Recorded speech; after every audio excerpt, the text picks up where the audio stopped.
فلا مضل له ومن يضلل فلا هادي له أشهد أن لا إله إلا الله وأشهد أن محمدا عبده ورسوله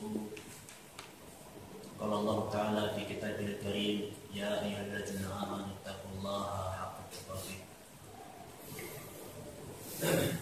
ولا تموتن إلا وأنتم مسلمون قال أيضا يا أيها الناس اتقوا ربكم الذي خلقكم من نفس واحدة وخلق منها زوجها وبث منهما رجالا كثيرا ونساء واتقوا الله الذي تساءلون به والأرحام إن الله كان عليكم رقيبا يا أيها الذين آمنوا اتقوا الله وقولوا قولا سديدا يصلح لكم أعمالكم ويغفر لكم ذنوبكم ومن يطع الله ورسوله فقد فاز فوزا عظيما. أما بعد فإن أصدق الحديث كتاب الله وخير الهدى هدى محمد صلى الله عليه وسلم وشر الأمور محدثاتها فإن كل محدثات بدعة وكل بدعة ضلالة وكل ضلالة في النار. Ikhwati jemaah majelis ta'lim Masjid Al-Barakah yang sama-sama dirahmati Allah Subhanahu wa taala. Puji syukur hanya milik Allah Subhanahu wa taala. Dialah zat yang layak untuk mendapatkan pujian yang sempurna. Kemudian salawat dan salam saya sampaikan untuk Nabi kita Muhammad sallallahu alaihi wasallam. Allahumma shalli ala Muhammad wa ala ali Muhammad kama shallaita ala Ibrahim wa ala ali Ibrahim innaka Hamidum Majid.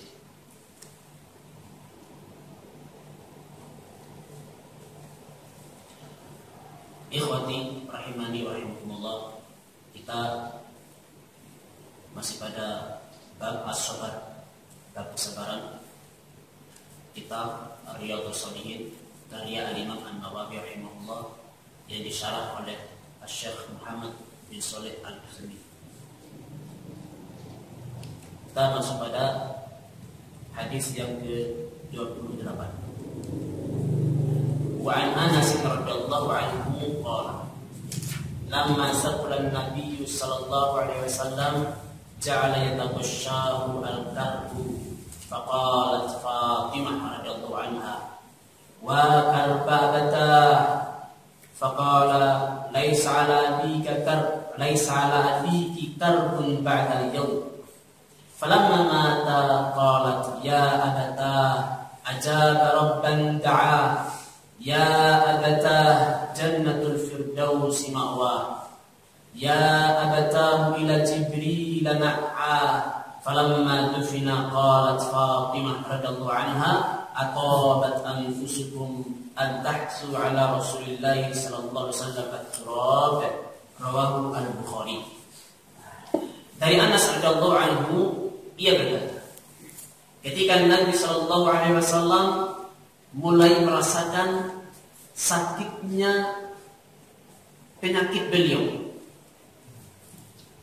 yaitu Rasulullah sallallahu alaihi wasallam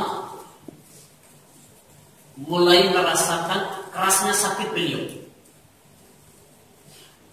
maka datanglah Fatimah putri Rasulullah sallallahu alaihi wasallam.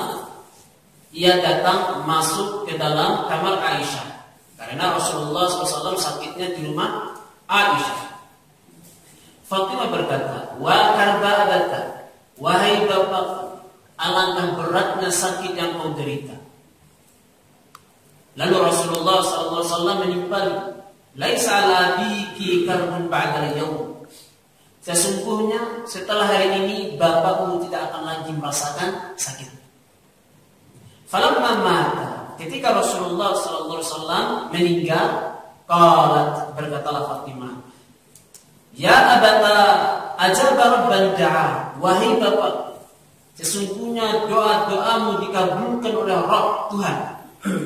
Wahai bapakku, jannatul firdausi ma'wah, surga Firdaus adalah tempat kembalimu. Ya abata, wahai bapakku, ila Jibril nan'a, kepada Jibril kami akan kabarkan tentang kematian. Ketika Rasulullah SAW ditanamkan ke dalam tanah, maka Fatimah berkata, atabat anfusukum an tahzu ala Rasulillah sallallahu alaihi wasallam turaba. Apakah kalian tega melemparkan tanah-tanah itu pada tubuh Nabi sallallahu alaihi wasallam? Hadis riwayat Al-Bukhari. Hadis ini menjelaskan kepada kita betapa Rasulullah sallallahu alaihi wasallam merasakan sakit yang begitu keras. Ini termasuk di antara ujian yang Allah Subhanahu wa taala timpakan kepada Rasulullah SAW. Dan sakitnya Rasulullah SAW 2 kali lipat daripada sakitnya manusia biasa. 2 kali lipat daripada sakitnya manusia yang lainnya. Kenapa Allah Subhanahu wa taala menimpakan rasa sakit Rasulullah SAW melebihi daripada manusia yang lainnya? Ini tidaklah lain kecuali untuk mengangkat derajat Nabi SAW. Ini hikmahnya. Tidak Allah Subhanahu wa taala menimpakan penyakit kepada seorang hamba, semakin berat penyakit yang ditimpakan oleh Allah Subhanahu wa taala, maka semakin tinggi pula derajat yang didapatkan oleh seorang hamba. Dan semakin banyak pula pahalanya. Jadi bukan ukuran manusia semakin kurang dari petaka yang menimpa dia, semakin ringan beban yang dia miliki, itu bukan ukuran dia yang terbaik, tidak. Nabi SAW adalah manusia yang terbaik, makhluk pilihan Allah Subhanahu wa taala. Rasulullah SAW adalah pemimpinnya para nabi. Dari 124.000 nabi, beliaulah imamnya. Beliau adalah Sayyidul Anbiya wa Rusul. Namun beliau merasakan penyakit, sakit dan penderitaan begitu berat. Walaupun demikian Rasulullah SAW bersabar dan hadapi ujian tersebut. Datanglah Fatimah. Beliau masuk ke dalam rumah karena mendengarkan kabar Rasulullah SAW sakitnya semakin keras. Dan para sahabat mereka mengkhawatirkan keadaan Nabi SAW. Mereka berkerumunan di depan rumah Rasulullah SAW, yaitu di masjid. Fatimah datang, ia menangis. Wa karba abata, dan ia merasakan penderitaan bapaknya. Aduhai, alangkah beratnya penderitaan yang kau rasakan wahai bapakku. Dan Fatimah ini adalah orang yang sangat cinta terhadap bapaknya, sebagaimana bapaknya cinta kepada Fatimah. Ini disebutkan oleh Aisyah radhiyallahu taala anha, tidak ada orang yang lebih mirip dari Rasulullah SAW ini melainkan Fatimah. Cara jalannya, cara bicaranya, dan kebiasaan Rasulullah SAW kalau beliau mengunjungi Ali bin Abi Thalib, yaitu rumahnya Fatimah, ketika bertemu dengan Fatimah, sikapnya Rasulullah SAW begitu hangat sekali. Pertama kali beliau mencium keningnya Fatimah. Itu biasa dilakukan oleh Rasulullah SAW. Dan ini sunnah. Memang seperti itu seharusnya bapak berbuat terhadap anaknya, meskipun anaknya sudah berumah tangga. Dia tetap punya perasaan seorang bapak terhadap anak, sebagaimana sebelum dia menikah. Dan Fatimah juga demikian. Sikapnya sama seperti sikap Rasulullah SAW. Beliau pergi ke rumah Rasulullah, mencium kening Rasulullah SAW. Ketika Fatimah masuk, beliau merasakan penderitaan yang dialami oleh bapaknya. Ya abata, wa karba abata. Aduhai, alangkah beratnya penderitaan yang engkau alami wahai bapakku. Artinya Fatimah juga merasakan sakit. Rasulullah SAW bersabda, laisa ala biki karbun ba'dal yaum. Sesungguhnya setelah ini bapakmu tidak lagi merasakan sakit. Artinya Rasulullah mengabarkan bahwasanya sakit ini akan menyebabkan kematian Rasulullah SAW, dan setelah itu Rasulullah SAW tidak akan merasakan penderitaan lagi.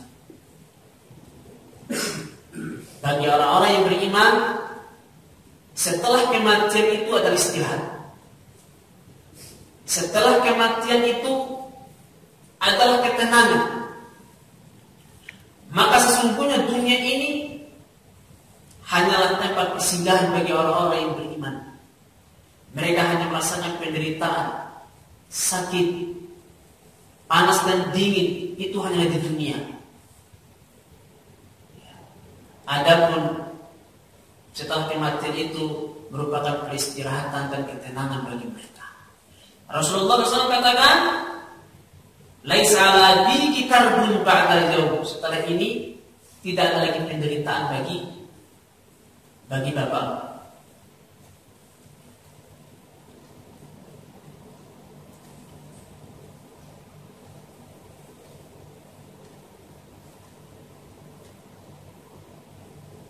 Intaqala ila rafiqil a'la. Rasulullah SAW pun beliau berpindah ke rafiqil a'la, yaitu kepada Allah Subhanahu wa taala yang maha tinggi.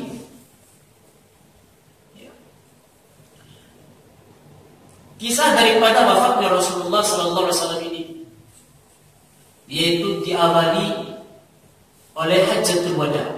Dan para ulama menyebutkan ciri-ciri daripada kematian Rasulullah SAW. Yang pertama adalah turunnya surah An-Nasr. Ini ciri-ciri daripada kematian Rasulullah SAW. Allah SWT katakan, "Idza jaa nasrullahi wal fath wa ra'aitan nasa yadkhuluna fi dinillahi afwaja fasabbih bihamdi rabbika wastaghfir." Dan pujilah Rabbmu dan bermantulah kepadanya. Umar bin Khattab radhiyallahu ta'ala anhu bertanya kepada beberapa orang sahabat tentang makna daripada surat ini. Apa makna yang terkandung di dalam ayat ini atau surat ini? Tidak ada seorang sahabat yang memberikan jawaban yang memuaskan Umar bin Khattab. Namun dijawab oleh Abdullah bin Abbas radhiyallahu ta'ala anhu. Kata beliau bahwasanya turunnya ayat ini adalah tanda daripada kematian Rasulullah SAW. Bahwasanya Rasulullah SAW sebentar lagi akan meninggal. Masuknya manusia ke dalam agama Islam berbondong-bondong pertanda bahwasanya risalah Rasulullah SAW telah sempurna. Itu yang pertama. Yang kedua, di antara tanda kematian Rasulullah SAW adalah pelaksanaan beliau Hajjatul Wada, yaitu haji perpisahan. Haji pertama kali dilakukan oleh Rasulullah SAW dalam Islam, sekaligus itu merupakan haji terakhir, yang dinamakan dengan Hajjatul Wada. Dan yang ikut melaksanakan Hajjatul Wada pada waktu itu ada sebanyak 250.000 kurang lebih jumlah para sahabat pada waktu itu. Saat melaksanakan Hajjatul Wada, Rasulullah SAW menyampaikan khutbahnya kepada para sahabat. Khutbah menggetarkan hati para sahabat dan mencucurkan air mata mereka. Dan sungguh ini merupakan khutbah terakhir Rasulullah SAW. Dan setelah Rasulullah SAW menyampaikan khutbah yang panjang, Rasulullah SAW katakan, "Hal ballantu?" Apakah saya telah menyampaikan agama ini kepada kalian? Bala, benar wahai Rasulullah SAW, qad ballagta, engkau telah menyampaikan agama ini kepada Rasulullah. Maka Rasulullah SAW bersabda, "Allahumma syahad, Allahumma syahad, Allahumma syahad." Ya Allah saksikanlah, ya Allah saksikanlah, ya Allah saksikanlah. Artinya apa? Rasulullah SAW mempersaksikan kepada Allah terhadap para sahabatnya bahwasanya Rasulullah SAW telah sempurna menyampaikan agama ini. Tidak ada tersembunyi, tidak ada yang kurang di dalam agama ini. Rasulullah SAW dalam perkara agama semuanya telah menjelaskannya. Seperti yang telah disabdakan Nabi SAW, "Ma yuqarribukum ilal jannati wa yubaidukum 'anil nar illa qad buyyina lakum." Apa yang memasukkan kalian ke dalam surga dan apa yang menjauhkan kalian dari neraka, semuanya telah aku jelaskan kepada kalian. Kalau kita ingin masuk surga, ada pada Nabi SAW dan Rasulullah SAW sudah menjelaskannya, mempraktekannya, tinggal kita mengikutinya. Kalau kita ingin jauh dari neraka, ya semuanya sudah dijelaskan oleh Nabi SAW. Tinggal kita mau menjalankannya, perintah tersebut, larangan-larangan tersebut. Tidak ada yang kurang di dalam agama ini. Maka tapakilah, ikutilah jalan yang telah diajarkan oleh Nabi SAW. Tidak boleh melenceng darinya. Kalau kita ingin masuk surga, jalannya ikuti Nabi SAW. Abdullah bin Mas'ud radhiyallahu ta'ala anhu ketika pertama kali menemukan penyimpangan, ya orang melakukan ramai-ramai melakukan suatu amalan di dalam masjid, yang nampaknya amalan itu diingkari oleh Abdullah bin Mas'ud. Abdullah bin Mas'ud adalah salah seorang sahabat Nabi SAW yang alim. Sampai-sampai Rasulullah SAW katakan, apabila ingin membaca Al-Quran, baca di hadapan Abdullah bin Mas'ud. Ya, beliau adalah orang yang paling tahu tafsirnya. Bahkan ketika Abdullah bin Mas'ud berjalan, apa kata Umar bin Khattab? Sesungguhnya pada laki-laki ini dari ujung kepala sampai ujung kakinya ilmu semua. Abdullah bin Mas'ud diakui oleh Rasulullah SAW dan Umar bin Khattab. Dan dia mendapati ada sekelompok manusia ramai-ramai melakukan suatu praktik amalan yang menurut Abdullah bin Mas'ud ini adalah amalan yang tidak dilakukan oleh Rasulullah SAW. Tidak ada pada zaman Nabi SAW. Dan tidak pernah dikerjakan oleh Rasulullah SAW. Ya, apa kata beliau? Ittabi'u wa la tabtadi'u. Ikutilah apa yang sudah diajarkan saja, jangan kalian mengada-ngada. Lalu mereka menjawab, ya Abdul Rahman, wahai Abdul Rahman, apakah dengan amalan ini kami disiksa sama Allah? Bukankah ini adalah amalan baik? Ini baik menurut mereka. Apa kata Abdullah bin Mas'ud? Kami muridin lil khairi la yusibuhu. Betapa banyak manusia menganggap baik itu adalah amal saleh, namun itu bukan amal yang baik. Jadi apa? Kesimpulannya di sini, kebaikan itu bukan menurut perasaan kita. Amal saleh itu bukan menurut persangkaan kita. Karena agama itu bukan persangkaan. Agama itu bukan perasaan. Agama itu apa? Qala Allah wa qala Rasulullah, itu agama. Apa yang Allah firmankan, apa yang disabdakan Rasulullah sallallahu alaihi wasallam. Apa kata Imam Syafi'i berkaitan masalah ini? Man istahsana faqad syara'a wa man syara'a faqad kafar. Barang siapa yang menurut perasaannya ini baik, ini amal soleh, maka dia telah membuat agama. Jadi agama baru ini yang melakukan suatu praktik amalan yang Nabi tidak katakan, yang Nabi tidak berbuat. Dan barang siapa yang membuat agama, ini adalah kekufuran dan musyrik. Jadi sungguh agama ini telah sempurna bersama dengan wafatnya Rasulullah SAW. Dan Allah Subhanahu wa taala tidaklah mengutus Rasulullah SAW malaikat untuk menyampaikan agama kepada manusia. Demikian pula semua para nabi dan para rasul untuk menjelaskan petunjuk hidayah kepada manusia. Apabila telah sempurna agama mereka sampaikan, maka Allah wafatkan mereka. Karena telah sempurna agama yang telah mereka sampaikan. Makanya pada Hajjatul Wada Rasulullah SAW ingin mempersaksikan kepada para sahabatnya, apakah agama ini telah aku sampaikan kepada kalian? Semua para sahabat menjawab, bala ya Rasulullah, benar ya Rasulullah. Tidak ada yang menginginkan, oh belum ya Rasulullah, amalan ini belum ikut jelaskan. Oh belum ya Rasulullah, masih ada amalan ini belum ikut jelaskan. Iya. Amalan perayaan ini belum ikut jelaskan ya Rasulullah, jelaskan dulu biar kami ikuti. Tidak ada manusia yang meninggali. Bala benar, ikut menyampaikan ya Rasulullah. Rasulullah SAW bersabda, Allahumma syahad, ya Allah saksikanlah ya Allah 3 kali. Baru kemudian turunlah surah Al-Maidah ayat yang ketiga. Allah langsung jadi saksi. Al-yawma akmaltu lakum dinakum. Hari ini telah aku sempurnakan agamamu. Wa atmamtu alaikum ni'mati wa raditu lakumul Islam dinan. Telah kusempurnakan, telah kucukupkan nikmatku untukmu, dan telah aku ridhoi Islam sebagai agama. Ayat yang terakhir sebagai persaksian. Allah menjadi saksi langsung. Agama ini sudah sempurna. Agama ini sudah sempurna. Ya. Kemudian pulanglah Rasulullah SAW. Setelah pulang, Rasulullah SAW berkunjung ke kuburan Uhud. Ya. Rasulullah SAW mengucapkan ucapan ziarah beliau kepada ashab Uhud, yaitu para penghuni kubur Uhud.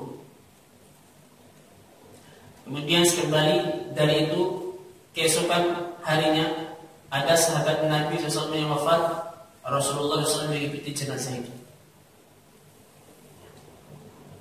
Sepulang dari penguburan jenazah, baru kemudian Rasulullah SAW merasakan pusing, merasakan sakit kepala. Hari-hari terlewatkan setelah itu, rupanya sakit Rasulullah SAW semakin parah. Rasulullah merasakan demam. Dan Rasulullah SAW bersabda kepada Aisyah radhiyallahu ta'ala anha, sesungguhnya rasa sakitku ini masih ada sisa-sisa racun kambing. Yaitu dulu pernah Rasulullah SAW pernah dibumbui racun pada paha kambing yang disodorkan oleh seorang wanita Yahudi. Maka di sini juga menjelaskan kepada kita bahwa sebab kematian Rasulullah SAW adalah karena keracunan. Di saat disodorkan kambing kepada Rasulullah SAW. Ini juga di antara sebab kematian Rasulullah SAW. Dan juga memperparah sakit beliau. Sakit Rasulullah SAW semakin parah, sehingga Rasulullah tidak bisa lagi sholat di masjid. Dan para sahabat ridwanullahi alaihim ajma'in, mereka begitu merindukan Rasulullah SAW, karena sudah sekian hari Rasulullah tidak lagi keluar sholat bersama mereka. Dan Rasulullah SAW tidak keluar memberikan nasihat kepada para sahabat. Inilah hari-hari yang dinanti-nantikan dan dirindukan oleh para sahabat radhiyallahu anhum ajma'in. Pada suatu hari Rasulullah SAW keluar dari rumah untuk berjumpa dengan para sahabat. Dalam keadaan Rasulullah SAW dipapah oleh Abu Bakar, sedangkan kepala Rasulullah SAW terikat dengan kain. Karena beliau merasakan sakit kepala yang luar biasa. Lalu kemudian Rasulullah SAW bersabda, sesungguhnya ada seorang hamba yang diberi pilihan oleh Allah Subhanahu Wa Taala antara hidup di dunia atau hidup di sisi Allah Subhanahu Wa Taala, maka sesungguhnya hamba itu lebih memilih untuk hidup di sisi Allah Subhanahu Wa Taala. Rupanya sahabat tidak paham apa yang dimaksud oleh Rasulullah SAW tersebut. Dan ternyata terdengar suara tangisan, dan itu adalah tangisan Abu Bakar. Abu Bakar paham. Ternyata maksud Rasulullah SAW itu adalah kematian Rasulullah SAW. Nah, ini ciri-ciri yang ketiga, yaitu sakitnya Rasulullah SAW. Ciri-ciri kematian Rasulullah SAW adalah sakit beliau. Kemudian Rasulullah SAW masuk di dalam kamar Aisyah. Karena memang Rasulullah SAW ini akhir hayat beliau, kematian beliau ada di kamar Aisyah setelah izin pada istri-istrinya. Datang Ali bin Abi Thalib radhiyallahu ta'ala anhu bersama pamannya Al-Abbas bin Abdul Muttalib masuk ke kamar Aisyah melihat keadaan Rasulullah SAW. Sementara para sahabat mereka berkumpul dalam masjid. Setelah Al-Abbas bin Abdul Muttalib bersama Ali bin Abdul Muttalib, ya, Ali bin Abi Thalib ya keluar dari kamar Aisyah, Maka para sahabat bertanya kepada Ali bin Abi Thalib, "Ya Abul Hasan," ya, wahai Abu Hasan, yaitu kunyah daripada Ali, "bagaimanakah kondisi Rasulullah SAW?" Maka Ali bin Abi Thalib mengatakan, "Alhamdulillah tahassana." Alhamdulillah keadaan Rasulullah sekarang menjadi baik. Semua para sahabat sangat bahagia sekali. Ya, memang seperti itu sunnahnya. Apa kata Al-Abbas bin Abdul Muttalib? Celakalah wahai Ali. Sesungguhnya saya kenal ciri-ciri kematian pada keturunan Abdul Muttalib. Saya bisa melihat pada wajahnya ciri-ciri kematian pada keturunan Abdul Muttalib. Sepertinya Rasulullah SAW akan menikah. Jadi keadaan Rasulullah SAW sudah benar-benar parah. Adapun Ali bin Abi Thalib, ia mengatakan tahassana. Memang seperti itu sunnahnya. Ketika orang sakit atau kita hendak mengabarkan keadaan orang sakit, maka kita disunahkan mengabarkan dengan kabar yang baik, meskipun keadaannya buruk. Tahassana, alhamdulillah keadaan sudah semakin baik. Alhamdulillah ya khair. Ya, makanya ketika ditanya kaifahani, apa kabar antum? Alhamdulillah bil khair. Ya, walaupun kondisinya kurang baik, ya, tetapi kita disunahkan mengabarkan yang baik. Ya, karena memang keadaan seorang mukmin semuanya baik. Mau sakit, mau sehat, semuanya baik. Mau terkena musibah, aman dari musibah, semuanya baik bagi orang beriman. Ini termasuk di antara kelebihan khusus untuk orang-orang yang beriman. Lalu kemudian Rasulullah SAW beliau meminta kepada Aisyah untuk membawakan baskom berisi air. Dihadapkan kepada Rasulullah SAW, lalu Rasulullah SAW memasukkan tangannya ke dalam air tersebut, kemudian diletakkan di atas kepalanya. Karena begitu panasnya Rasulullah SAW, dan Aisyah mengatakan, beliau duduk di samping Rasulullah SAW, merasakan hawa panasnya Rasulullah SAW, merasakan demamnya Rasulullah SAW begitu tinggi sekali. Sampai orang duduk di samping Rasulullah merasakan hawa panas.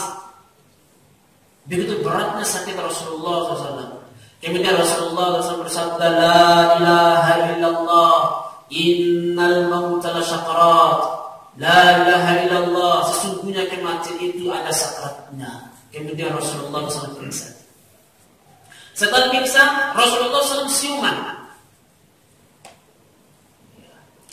Lalu kemudian Rasulullah SAW memanggil semua istri-istri beliau, panggil semua. Dipanggil Ali bin Abi Thalib, dipanggil Hasan dan Husain. Kemudian Rasulullah SAW memberikan wasiat kepada mereka. Ada sebagian istri beliau menangis dan beberapa orang sahabat menangis karena wasiat tersebut, dan seakan ini merupakan wasiat perpisahan Rasulullah SAW. Lalu kemudian Rasulullah SAW mencium cucu kesayangan beliau Hasan dan Husain. Kemudian Rasulullah SAW pingsan lagi. Seperti itulah, pingsan, siuman, pingsan. Iya. Fatimah masuk, melihat keadaan bapaknya begitu parah sekali. Fatimah, ia merasakan kesedihan sangat mendalam, sehingga ia menangis. Aduhai alangkah beratnya sakit yang kau miliki, wahai bapak. Kemudian setelah itu para sahabat keluar. Demikian pula istri-istri Nabi Sallallahu Alaihi Wasallam. Dan Rasulullah Sallallahu Alaihi Wasallam telah meminta izin kepada istri-istri beliau untuk nginap di rumahnya Aisyah. Walaupun karena di masa-masa sakit Rasulullah SAW adalah jatah istri Nabi SAW selain Aisyah. Maka oleh karenanya Rasulullah SAW minta izin kepada istri-istrinya untuk nginap di rumah Aisyah. Pada waktu itu Rasulullah SAW beliau duduk bersandar di dadanya Aisyah radhiyallahu ta'ala anha. Ini masa-masa sakit Rasulullah SAW. Dan Aisyah, ya, kamar beliau kan sempit kecil. Rasulullah SAW kalau salat malam, salatnya tempatnya di tempat tidur Aisyah. Kenapa tidak geser ke sana? Karena memang kamarnya kecil. Rumah istri-istri Nabi SAW ini ada beberapa petakan. kamar. Dindingnya itu terbuat dari daun-daun kurma. Daun-daun kurma yang dianyam. Kemudian setelah itu ditempel dengan lumpur sebagai semennya, campurannya. Dan Rasulullah SAW berdiri, maka akan tersentuh langit-langit rumah beliau. Kalau kakinya dilepaskan ke sana, maka tersentuhlah dinding. Ini saking sempitnya rumah Rasulullah SAW. Dan Aisyah kalau Rasulullah SAW melakukan sholat malam, kakinya Aisyah itu sampai ke tempat sujud Rasulullah SAW. Jadi untuk sementara Rasulullah SAW sholatnya menghadap kaki Aisyah. Dan Aisyah tahu itu. Kalau Rasulullah SAW sujud, maka Aisyah melipat kakinya. Kalau bangkit dari sujud, baru kemudian Aisyah melepaskan kaki-kakinya. Seperti itulah seterusnya. Terkadang bersentuhan. Dan ini menunjukkan secara fikih bahwasanya bersentuhan dengan istri tidak membatalkan wudu. Karena memang beberapa kali ketika sholat Rasulullah SAW bersentuhan kulit dengan Aisyah radhiyallahu ta'ala. Di saat sakit parahnya Rasulullah SAW, beliau bersandarkan pada dada Aisyah. Masuk Abdurrahman bin Abi Bakar.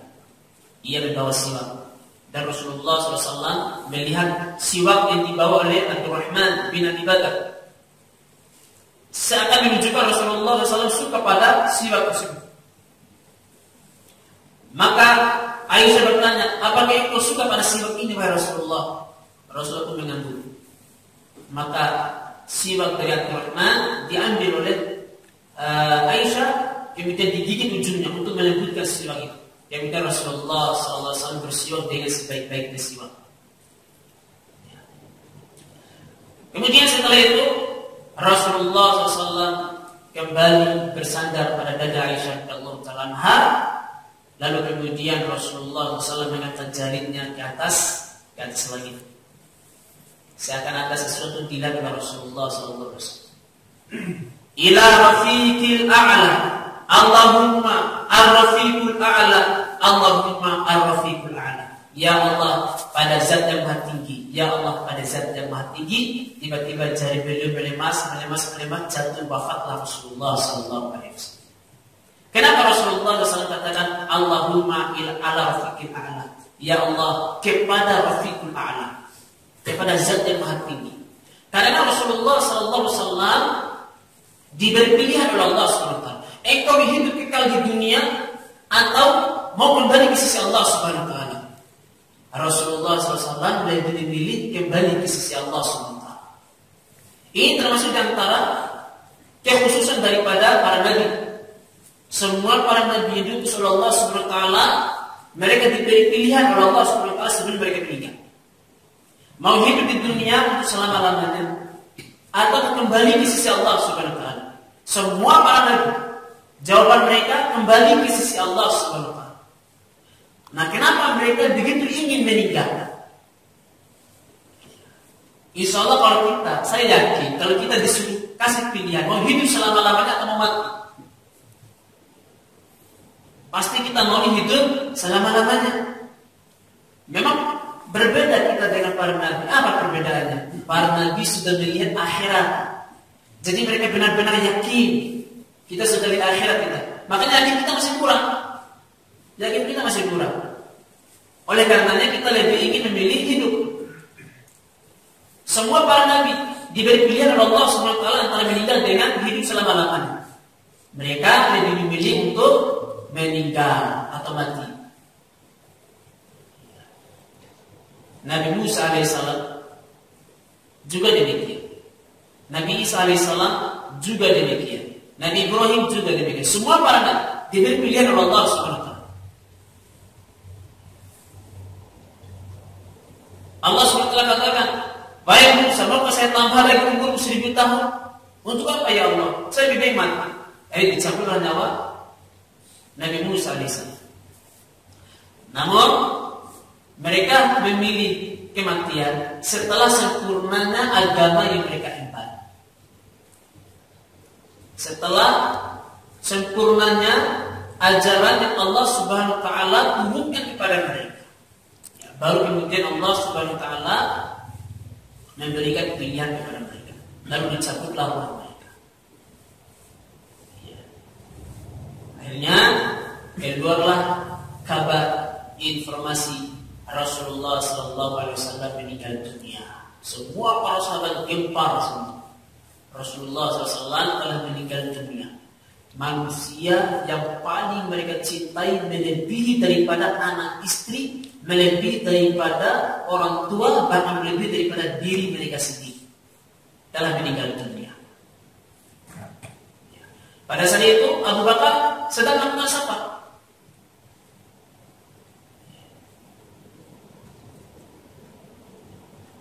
Utsman bin Affan lihat bagaimana sikapnya beberapa orang sahabat ketika mendengarkan kabar Rasulullah SAW meninggal dunia. Ada yang tidak percaya, ada yang percaya. Ada sikapnya seperti kekanakan, seperti Utsman bin Affan. Ya, beliau seakan-akan orang yang hilang ingatan. Ya, tangannya digerak-gerakan, beliau duduk termenung. Ya, seakan orang hilang ingatan. Utsman bin Affan. Para sahabat menangis. Sementara Umar ibn Khattab beliau menundukkan pedangnya. Beliau tidak ingin ada orang mengatakan Rasulullah SAW telah meninggal. Rasulullah SAW beliau bertemu dengan Allah Subhanahu wa taala selama beberapa waktu lamanya. Nanti sebentar lagi kembali. Sebagaimana pertemuan Nabi Musa bin Imran alaihissalam berjumpa dengan Rabbnya di Bukit Tur Sina selama 40 hari lalu kembali pada kaumnya. Itulah dikatakan oleh Umar bin Khattab.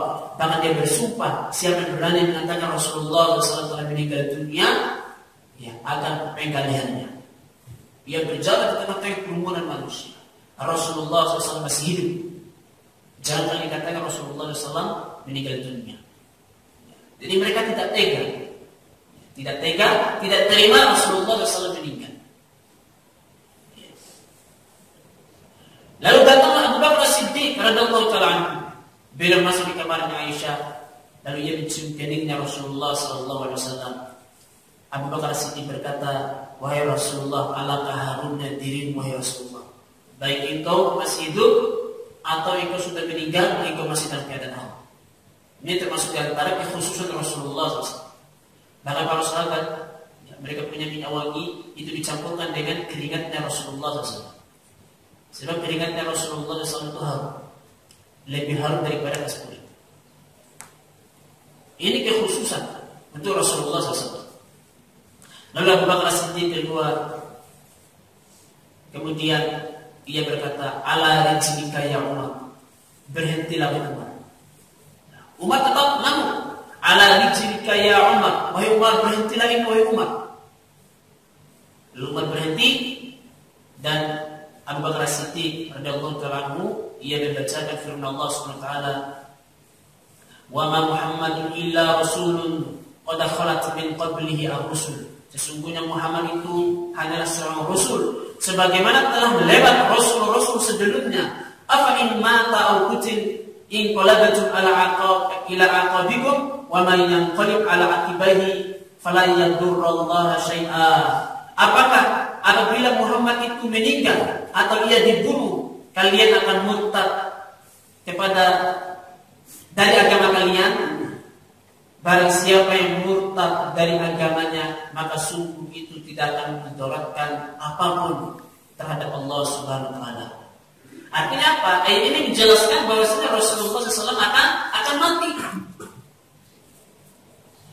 Mendengarkan ayat ini, tiba-tiba kondisi Umar bin Khattab lemas.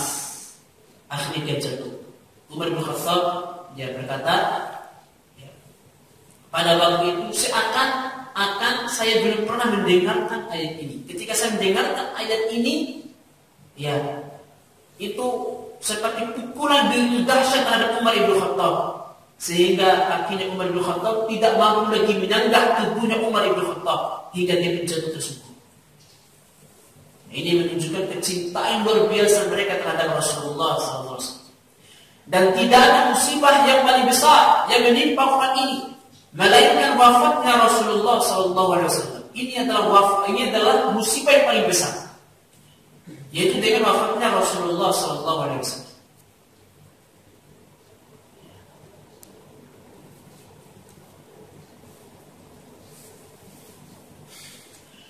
Fatimah berkata, "Ya abata, jannatul firdaus ma'wa." Wahai bapakku, surga firdauslah tempatnya bagimu. Wahai bapakku, kepada Jibrillah kami kabarkan. Lalu kemudian jenazah Rasulullah SAW yang dikafani, kemudian disolatkan.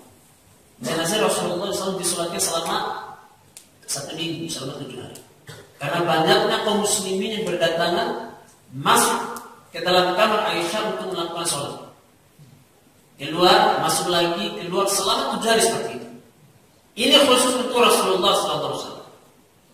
Ada pesan daripada Rasulullah katakan, "Asyi'u bil janazah." Hendaklah kalian mempercepat pengurusan jenazah, percepat di kuburan. Kalau dia orang soleh, biar cepat mendapatkan nikmat. Kalau dia adalah orang yang buruk, maka seburuk-buruknya orang yang kalian letakkan di pundak kalian. Kalau dia itu orang yang buruk. Ini kepada selain Rasulullah SAW.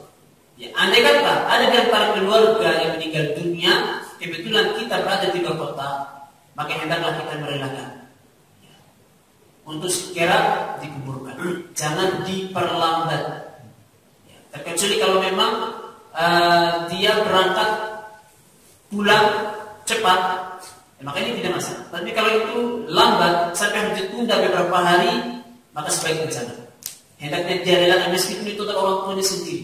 Hendaknya dia ikhlaskan, dia relakan dan mohon ampun kepada Allah SWT untuk orang tuanya dan segera dikuburkan. Jangan ditunda-tunda. Dan permasalahan ini ya sering kita menghadapinya. Sering kita menghadapi hal-hal seperti ini. Harus tunggu anaknya datang sampai 2 hari, sampai 1 hari. Ya, ini menyelisih sunnah Nabi SAW. Di samping ini akan menyiksa jenazah itu.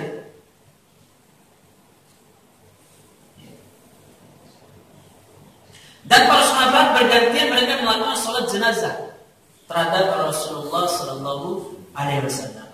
Kemudian digalilah kuburan pas di bawah kasurnya ranjangnya Aisyah. Jadi ranjangnya disingkirkan, kemudian digalilah kuburan di situ. Karena Rasulullah SAW bersabda, sesungguhnya para nabi itu mereka dikuburkan di mana dia meninggal dunia. Kalau meninggalnya di rumah, ya dikuburkan di rumah. Kalau meninggalnya di medan jihad, ya dikuburkan di medan jihad. Kalau meninggalnya di gunung, dikuburkan di gunung. Di mana tempat dia meninggal, maka di situlah dia dikuburkan. Dan Rasulullah SAW meninggal di atas kasurnya Aisyah, di dadanya Aisyah radhiyallahu ta'ala anha. Maka Aisyah berkata, sesungguhnya aku telah diberi kemuliaan, 2 kemuliaan oleh Allah Subhanahu wa Ta'ala. Yang pertama, Rasulullah SAW meninggal di dada saya. Yang kedua, terakhir kali Rasulullah SAW masuk ke dalam mulutnya adalah air liurku, yaitu ketika Aisyah menggigit ujung siwak tadi, lalu disiul oleh Rasulullah SAW. Itulah yang terakhir masuk ke mulutnya Rasulullah SAW. Ini menunjukkan keutamaan daripada Aisyah, ibunda kita radhiyallahu ta'ala anha. Dan beliau adalah manusia atau wanita yang termulia dan memiliki keutamaan. Ya, maka barang siapa yang mencaci makinya, barang siapa yang mencelanya, maka dia telah mencela orang yang telah memuliakannya, yaitu Rasulullah SAW. Rasulullah SAW katakan, sesungguhnya Aisyah itu perumpamaannya seperti, ya, mengumpamakan seperti ada sebuah makanan yang enak pada zaman itu, ya, daripada makanan-makanan yang lainnya. Ini perumpamaan Rasulullah SAW pada Aisyah. Ini menunjukkan keutamaan khusus terhadap Aisyah. Bahkan Rasulullah SAW pernah ditanya, siapa orang yang paling ikut cinta ya Rasulullah? Ditanya oleh Amr bin As. Jawaban Rasulullah, Aisyah. Siapa lagi ya Rasulullah? Bapaknya Abu Bakar. Orang yang sangat dicintai oleh Rasulullah SAW. Ya, bukti kecintaan juga adalah Rasulullah SAW menginap di rumah Aisyah dan meninggal di rumah Aisyah. Kenapa manusia mencelanya? bahkan waliyadzubillah, ya, dari kalangan orang Syiah yang terlaknat, dan semoga Allah SWT mematikan mereka. Mereka telah mencaci maki ibunda kita, dan itu menjadi agama dan akidah mereka. Mereka mengatakan bahwa Aisyah itu adalah wanita, waliyadzubillah, wanita pelacur, wanita pezina, waliyadzubillah. Padahal Allah SWT sudah membela kehormatan Aisyah, bahkan menurunkan ayatnya dari langit, membebaskan tuduhan orang munafik pada saat itu, bahwa Aisyah tidaklah seperti itu. Ternyata lisan-lisan orang munafik masih berjalan sampai sekarang, dan itu diwariskan kepada kaum Syiah yang terlaknat, yang mencaci maki ibunda kita yang mulia radhiyallahu taala anha.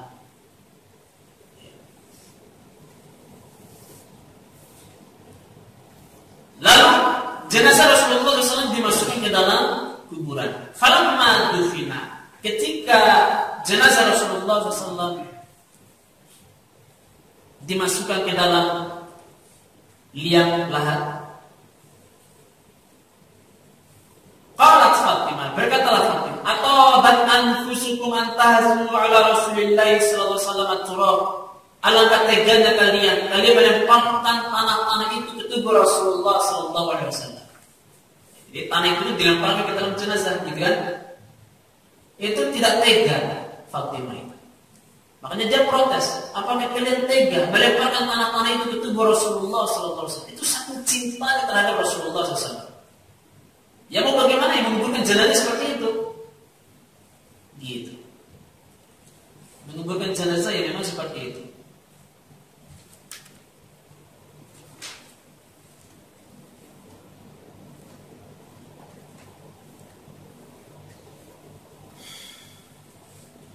Fi hadzal hadis, di dalam hadis ini menjelaskan kepada kita bahwasanya Rasulullah sallallahu alaihi wasallam kaghairihi minal bashar, beliau seperti manusia yang lainnya, tidak ada bedanya. Yamrad wa yaju wa yaqtash wa yabud. Rasulullah SAW bisa sakit, Rasulullah lapar, Rasulullah haus, kenyang, sama seperti manusia yang lainnya. Makanya Rasul bersabda, innama ana basyarun mislukum ansa kama tansau. Sesungguhnya aku ini manusia biasa seperti kalian. Aku lupa, kalian juga lupa. Tidak ada bedanya. Jadi manusia biasa. Jadi konsekuensinya kalau beliau manusia biasa, tidak boleh kita menyikapi, memuji beliau secara berlebihan. Jadi secara wajarnya saja. Namun bukan berarti kita meremehkan beliau, karena posisi beliau sebagai seorang Rasul. Makanya Rasul katakan, innama ana abdullahi wa rasuluhu. Sesungguhnya aku itu adalah hamba Allah dan Rasulnya. Hamba Allah dan Rasulnya. Hamba Allah sama seperti manusia biasa. Ya. Maka oleh karenanya, ya, ketika kita mengetahui beliau adalah hamba Allah, maka tidak boleh seorang hamba memuji Rasulullah SAW berlebihan. Seperti membacakan salawat-salawat tertentu, memuji-muji Rasulullah SAW sampai kepada derajat ketuhanan. Sampai mengatakan Rasulullah SAW mengatakan tentang yang baik. Rasulullah bisa mengabulkan hajat. Rasulullah SAW bisa menyembuhkan penyakit dan sebagainya. Ini semua merupakan hak prerogatif Allah Subhanahu Wa Taala. Rasulullah SAW adalah manusia biasa. Sebagaimana manusia yang lainnya, seperti itu pula Rasulullah SAW. Dan tidak pula Rasulullah diremehkan. Sebab apa? Muhammad adalah seorang Rasul, tidak boleh diremehkan. Beliau adalah manusia, tidak boleh kita berlebihan. Dan tidak boleh diremehkan karena beliau adalah Rasulullah SAW. Makanya Rasul katakan, saya adalah hamba Allah, juga Rasulullah SAW.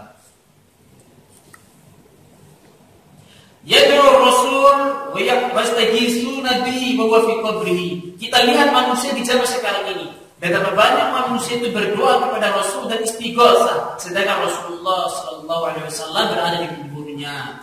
Baqina ba'dhum liyadzubillah la yas'alullah wa yas'alur Rasul. Bahkan kita lihat manusia itu waliyadzubillah, mereka tidak berdoa kepada Allah, bahkan berdoa kepada Rasul. Ya, kalau kita melihat di kuburan Nabi SAW, banyak sekali kertas-kertas, ya, pesanan-pesanan ditujukan kepada Muhammad bin Abdullah Rasulullah SAW. Ya Rasulullah, sesungguhnya aku sampai selama 7 tahun dan sembuhkanlah. Wahai Rasulullah, aku belum dapat jodoh. Wahai Rasulullah, aku belum punya anak. Wahai Rasulullah, aku belum punya pekerjaan dan sebagainya. Istighosah, minta langsung kepada Rasulullah SAW. Ini ditemukan banyak kertas-kertas dilemparkan kepada kuburan Rasulullah SAW. Makanya negara seperti negara tauhid, satu-satunya negara menerapkan hukum tauhid yang memerangi kesyirikan sampai sekarang. Mulai di zaman Muhammad bin Abdul Wahab. Ya. Di sana digerakkan laskar untuk mencegah kesyirikan. Tidak boleh meminta, tidak boleh bersikap berlebih-lebihan terhadap kuburan Nabi SAW. Tidak boleh sujud di hadapan kuburan Nabi SAW. Karena Muhammad adalah manusia biasa, bukan tempat dimintai. Ya.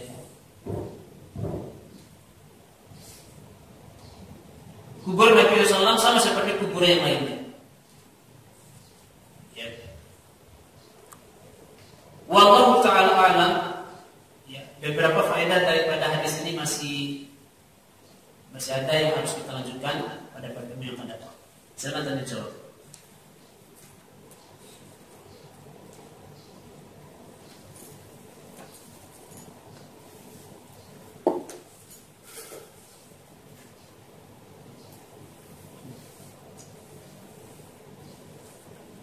Ada pertanyaan?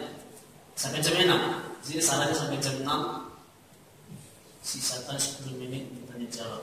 Ini 10 menit setelah jam 6 atau 10 menit sebelum jam 6? Sebelum jam 6? Oh, bertanya salah paham.